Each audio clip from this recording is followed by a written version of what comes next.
Hello guys, welcome back to our channel success key by Chhavi Tyagi. तो guys, जैसे आपको पता है कि हम अपना टॉपिक कर रहे थे बुद्धि। तो उसमें हमने बुद्धि के टाइप्स, ठीक है, और उसका मेज़रमेंट, बुद्धि लब्धि जिसको आईक्यू बोलते हैं, वो सब हमने कंप्लीट कर लिया था। आफ्टर दैट हमारा क्या रह गया था, हमें अब करने हैं बुद्धि के सिद्धांत। ठीक है, तो प्रिंसिपल ऑफ इंटेलिजेंस, आप यकीन मानिएगा, ये अभी भी जो स्टेट का एग्ज़ाम हुआ है, मैं आपको प्रूफ भी दिखा सकती हूँ। उस अकेले एग्ज़ाम में ओनली इस टॉपिक से, बुद्धि के सिद्धांत, 2 क्वेश्चन इस टॉपिक से आए हुए थे। तो आप इसको हल्के में मत लेना, ठीक है। तो चलो हम अपना टॉपिक स्टार्ट करते हैं। स्टार्ट करने से पहले बस मैं ये कहना चाहूँगी कि आप चैनल पे पहली बार आए हैं तो लाइक सब्सक्राइब ज़रूर कर लीजिएगा और बेल आइकन प्रेस कर देना ताकि आने वाली वीडियो का नोटिफिकेशन आप तक पहुंचता रहे। चलो फिर स्टार्ट करते हैं हम अपना बुद्धि के सिद्धांत। ठीक है, बुद्धि का सिद्धांत सबसे पहले आता है, मैंने आपको पहले कहा था, कोई भी काम किया है वो बीने ने किया है सबसे पहले। तो डैम श्योर ये जो आ गया है एक कारक सिद्धांत, यानी एक यानी पहला। ठीक है, आप इस ट्रिक से भी इसको याद कर सकते हैं। पहला कौन है? बीने। तो एक कारक बुद्धि का सिद्धांत किसने दिया था? बीने ने। आप कभी नहीं भूलेंगे, एक बार मेरे साथ साथ ना लिखते रहा करिए, मतलब कि अपने कोई नोटबुक बना लीजिए और उस पर नोट करते रहना। ठीक है, फिर एग्ज़ाम में जाने से पहले एक बार रिवाइज कर लेना। ओके, तो सेकंड आता है हमारा द्विकारक सिद्धांत। द्विकारक सिद्धांत, अब इसको कैसे याद करेंगे? देखिए, स्पीयर और मैन, इसमें 2 वर्ड हैं। तो इसको हमें ट्रिक से ऐसे ही करना होगा, स्पीयर और मैन यानी 2, यानी द्विकारक सिद्धांत। तो द्विकारक सिद्धांत किसने दिया था? स्पीयरमैन ने। अब स्पीयरमैन का क्या कहता है? इसको जीएस फैक्टर भी बोला जाता है। स्पीयरमैन कहता है कि बच्चे में बुद्धि 2 प्रकार से होती है। कैसे भाई? एक तो होती है जी फैक्टर और एक एस फैक्टर। जी फैक्टर यानी जनरल, यानी सामान्य। एस फैक्टर यानी विशेष, स्पेसिफिक बोलते हैं जिसको। अब जो जनरल होती है, यानी जी फैक्टर कहता है कि बच्चे में जो बुद्धि होती है वो जन्मजात होती है, यानी वंशानुक्रम से रिलेटेड होती है। और सेकंड है एस फैक्टर, जो कहता है कि जब बच्चा सीखता है वो बाहर से ज्ञान अर्जित करता है, यानी वातावरण से सीखता है। तो ये हुआ बुद्धि का एस फैक्टर। तो जो स्पीयरमैन था, उनके अकॉर्डिंग बुद्धि 2 प्रकार की होती है। हालांकि स्पीयरमैन का एक और सिद्धांत आता है, जो आता है त्रिखंड बुद्धि सिद्धांत। तो 2 खंड बुद्धि सिद्धांत आए, या त्रिखंड बुद्धि सिद्धांत आए, या द्विकारक बुद्धि सिद्धांत, तो आंसर रहेगा आपका स्पीयरमैन। ठीक है, नोट कर लीजिएगा। नेक्स्ट आते हैं हम अपने त्रिआयामी सिद्धांत पे। इस टॉपिक से ही क्वेश्चन आया था, और कैसे आया था वो मैं आपको बताऊंगी। पहले हम अपना टॉपिक पढ़ लेते हैं। ठीक है, तो यह है त्रिआयामी सिद्धांत, यानी इसको अलग नाम से भी जाना जाता है घन का सिद्धांत, क्यूब का सिद्धांत, और इसी को कहते हैं ईंट का सिद्धांत। कभी कभी एग्जामिनर जो होता है ना, वो आपके साथ खेल जाता है और वो अलग नाम दे देता है, जिसमें आप कंफ्यूज हो जाते हो। ठीक है, तो ये सिद्धांत किसने दिया था? गिलफोर्ड। त्रिआयामी, ये जो त्रि शब्द है ना, इसी से रिलेटेड 3 सिद्धांत आएंगे। ये फर्स्ट है त्रिआयामी सिद्धांत, जो किसने दिया था? गिलफोर्ड रे। ठीक है, गिलफोर्ड। ठीक है, और ये क्या कहते हैं? इन्होंने अपने सिद्धांत में वर्तमान में 180 तत्व बताए। कितने तत्व बताए? 180। अब जो इम्पोर्टेंट इनके हो जाते हैं वो होते हैं ये 3, और ये क्या हैं? बौद्धिक कार्य को 3 आधारभूत आयामों में विभाजित किया जा सकता है। अकॉर्डिंग टू गिलफोर्ड, बौद्धिक कार्य यानी बुद्धि से किए हुए कार्य, उनको 3 आधारभूत आयामों में डिवाइड किया जा सकता है। और वो 3 आयाम कौन कौन से हैं हमेशा याद रखना, और ये आपको याद रखना पड़ेगा, अदरवाइज आप क्वेश्चन गलत कराएंगे। देखिए, फर्स्ट है संक्रिया, ठीक है, दूसरी है विषय वस्तु, और तीसरी है उत्पाद। ये 3 ऐसे पॉइंट हैं। अब ये क्या कहता है, संक्रिया होती है जो बच्चा अपने माइंड में किसी काम को लेकर जो क्रिया करता है उसको संक्रिया कहते हैं, और जो उस क्रिया के बारे में सोच रहा होता है वो उसकी विषय वस्तु होती है। और जब इन सब का एक निष्कर्ष निकलता है तो वो प्रोडक्ट यानी उत्पाद कहलाता है। ठीक है, बस इसी एक छोटी सी ट्रिक को अपने माइंड में बिठा लीजिएगा, आप कभी नहीं भूलेंगे। अब बात करते हैं क्वेश्चन कैसे पूछा गया था। तो क्वेश्चन था, अकॉर्डिंग टू गिलफोर्ड आपको 4 ऑप्शन गिवन थे। फर्स्ट था संक्रिया, विषय वस्तु, उत्पाद, और इनके साथ एक ऑप्शन दे दिया था संज्ञान। ठीक है, और पूछ लिया गया था इनमें से कौन सा जो आयाम है वो गिलफोर्ड द्वारा नहीं दिया गया। अब बताओ, आप अगर आपने टॉपिक पढ़ा है तो आप बता दोगे ना कि संज्ञान नहीं दिया, और जो दिए हैं वो 3 हैं, तो ऑप्शन आपको 1 मार्क्स तो मिल जाएगा, और 1 मार्क्स की वैल्यू होती है। ठीक है, चलो आगे चलते हैं। आगे है हमारा समूह कारक सिद्धांत। ओके, ये बहुत इम्पोर्टेंट हो जाता है। अभी ये 2-3 बड़े इम्पोर्टेंट हैं, हालांकि सभी इम्पोर्टेंट है और मैंने सभी को नोट किया हुआ है एक जगह, और ये एग्ज़ाम पॉइंट ऑफ व्यू की दृष्टि आपके एग्ज़ाम पॉइंट ऑफ व्यू से बहुत ज़्यादा इम्पोर्टेंट होते हैं। ठीक है, तो बिल्कुल भी स्किप मत कीजिएगा वीडियो को, अगर आप चाहते हैं अपना 100% देना, अदरवाइज़ आपकी इच्छा है। तो बात करते हैं समूह कारक सिद्धांत पे। अब सबसे पहले हमें यही पता होना चाहिए कि किसने दिया था। समूह कारक सिद्धांत जो दिया था वो दिया था थ्रस्टन ने।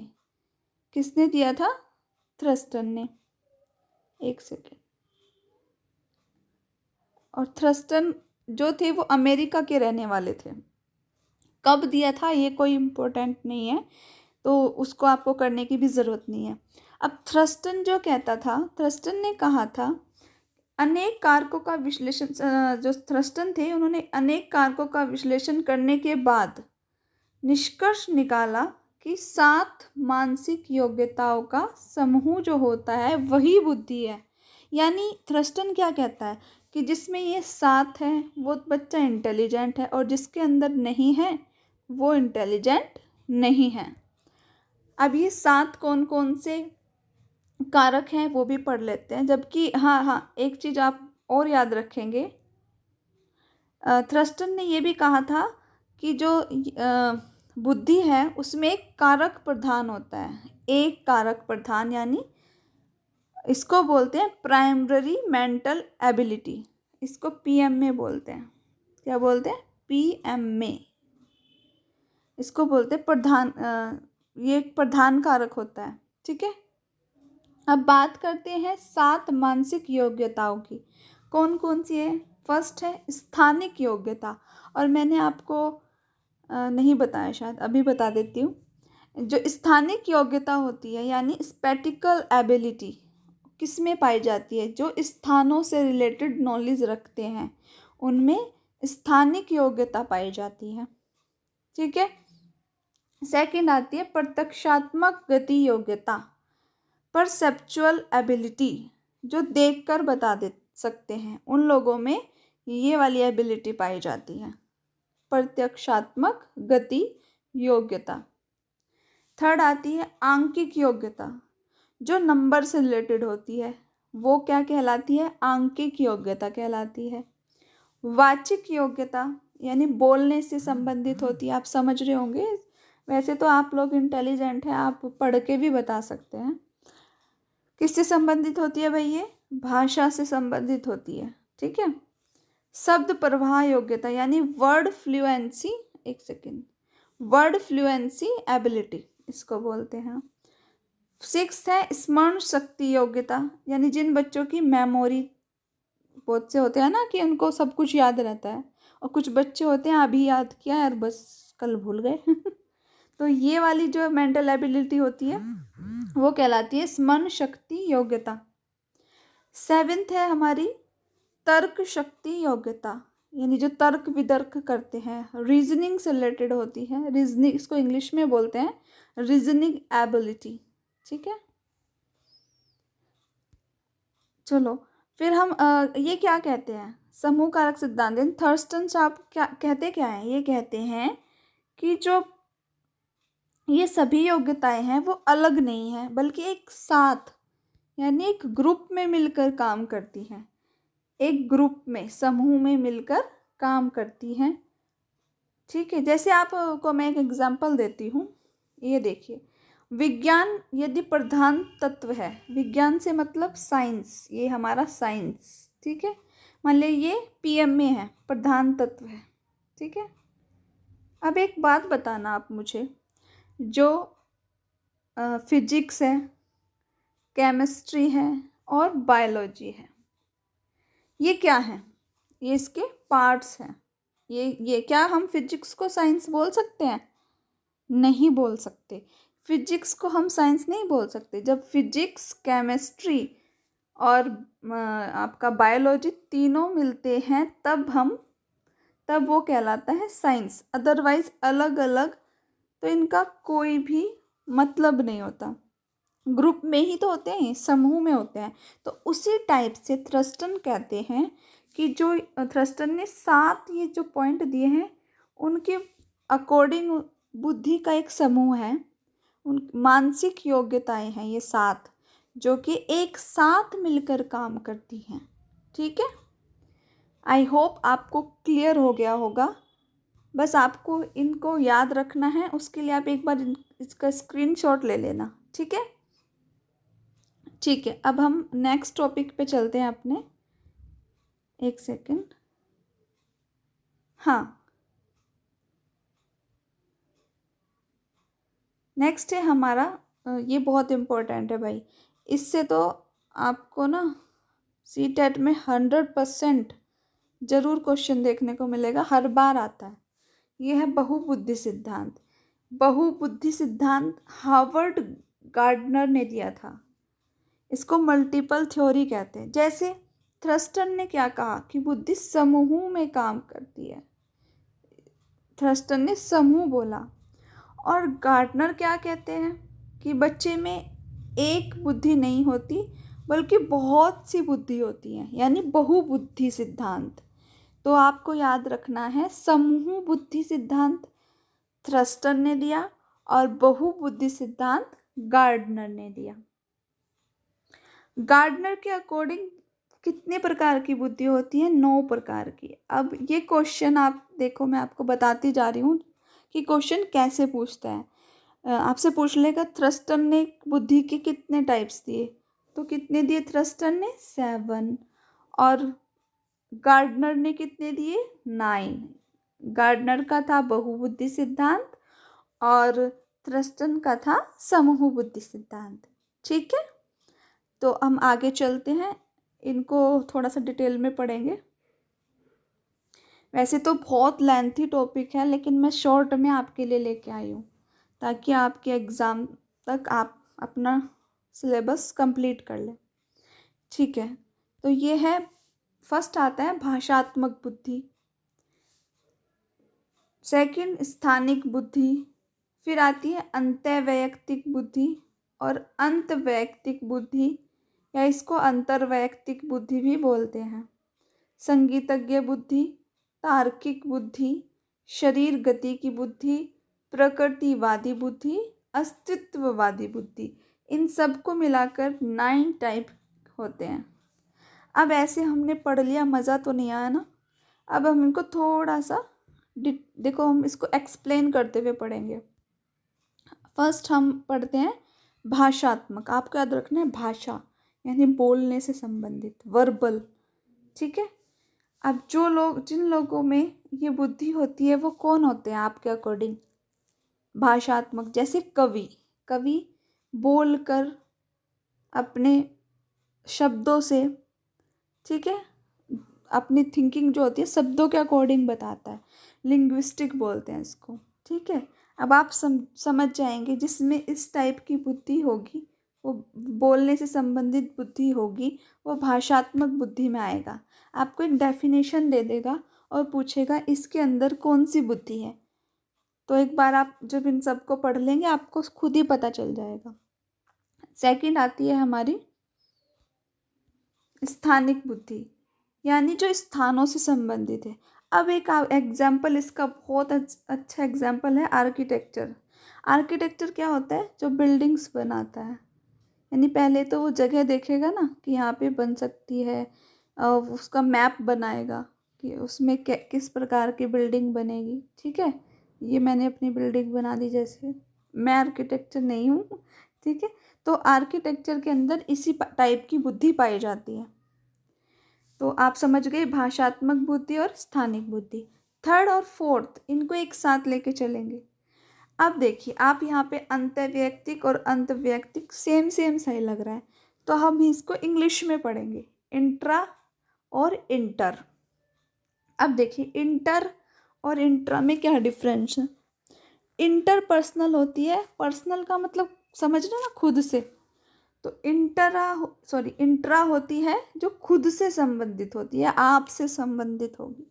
और इंटर होती है जो दूसरों से संबंधित होती है। एक सेकंड, जो दूसरों से संबंधित होती है। इंट्रा अपने से संबंधित और इंटर दूसरों से, ठीक है। आई होप क्लियर हो गया होगा आपको।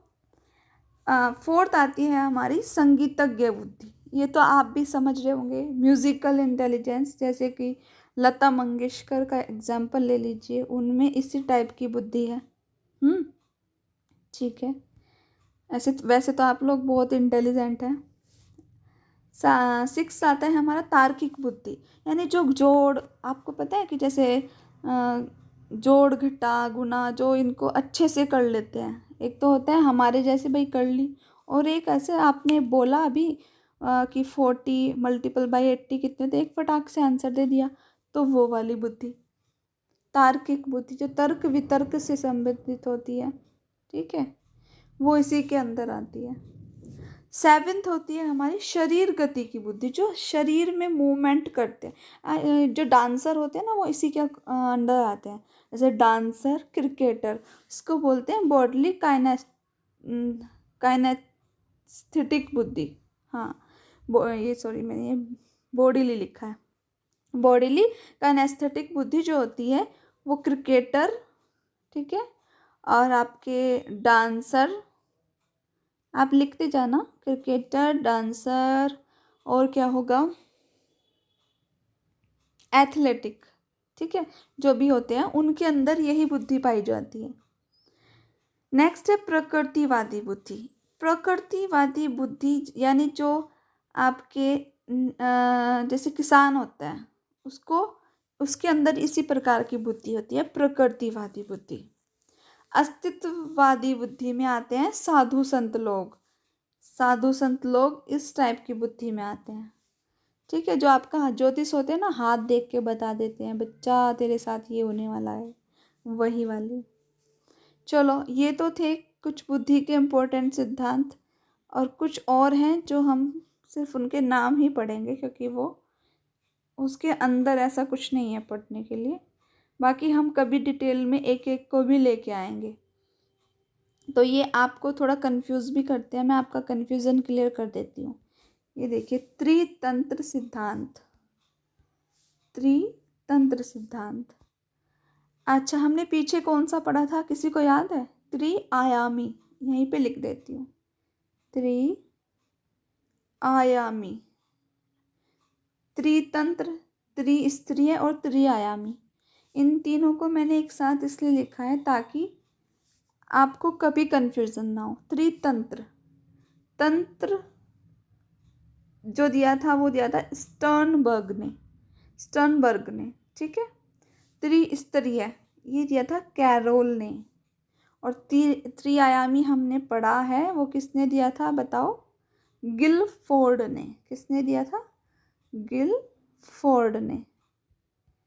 तो ये 3 आप प्लीज़ अच्छे से लर्न कर लीजिएगा।